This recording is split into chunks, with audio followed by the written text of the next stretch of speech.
കൊടകര മേഖലയിൽ വോട്ടെടുപ്പ് പൂർണ്ണം. രാവിലെ 7-ന് വോട്ടെടുപ്പ് ആരംഭിച്ചപ്പോൾ തന്നെ ഒട്ടുമിക്ക പോളിംഗ് ബൂത്തുകളിലും വോട്ടർമാരുടെ നീണ്ട നിര രൂപപ്പെട്ടിരുന്നു. വോട്ടെടുപ്പ് തുടങ്ങാൻ ചില പോളിംഗ് കേന്ദ്രങ്ങളിൽ താമസം നേരിട്ടെങ്കിലും 7:30യോടെ പ്രശ്നങ്ങൾ പരിഹരിച്ച് സുഗമമായ വോട്ടെടുപ്പ് നടന്നു.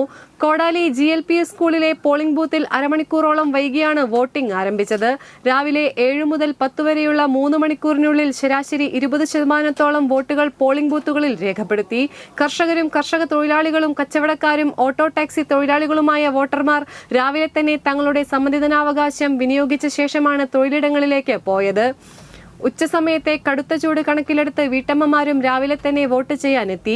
വെള്ളിക്കുളങ്ങര വനമേഖലയിലെ ആദിവാസി വോട്ടർമാർക്ക് തങ്ങളുടെ സമ്മതിദാനാവകാശം രേഖപ്പെടുത്താനുള്ള സൗകര്യം ഇത്തവണ ഉന്നതിയിൽ തന്നെ ഒരുക്കിയിരുന്നു. ശാസ്താംപൂവം ഉന്നതിയിലെ കമ്മ്യൂണിറ്റി ഹാളിലാണ് പോളിംഗ് ബൂത്ത് സജ്ജീകരിച്ചിരുന്നത്.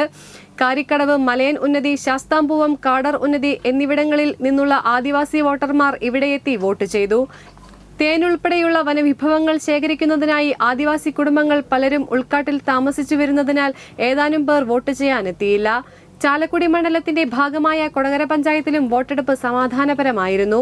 തേശ്ശേരി AUPS സ്കൂളിലെ പോളിംഗ് ബൂത്ത് പ്രശ്നസാധ്യതാ ബൂത്തുകളുടെ പട്ടികയിൽ ഉൾപ്പെടുത്തിയിരുന്നതിനാൽ സായുധ പോലീസിന്റെ സുരക്ഷയിലാണ് ഇവിടെ വോട്ടെടുപ്പ് നടന്നത്. ഉച്ചവരെ പല ബൂത്തുകളിലും മന്ദഗതിയിലായിരുന്നു പോളിംഗ്. ഉച്ചകഴിഞ്ഞതോടെ കേന്ദ്രങ്ങളിൽ വോട്ടർമാർ കൂട്ടത്തോടെ എത്തി വോട്ട് രേഖപ്പെടുത്തി.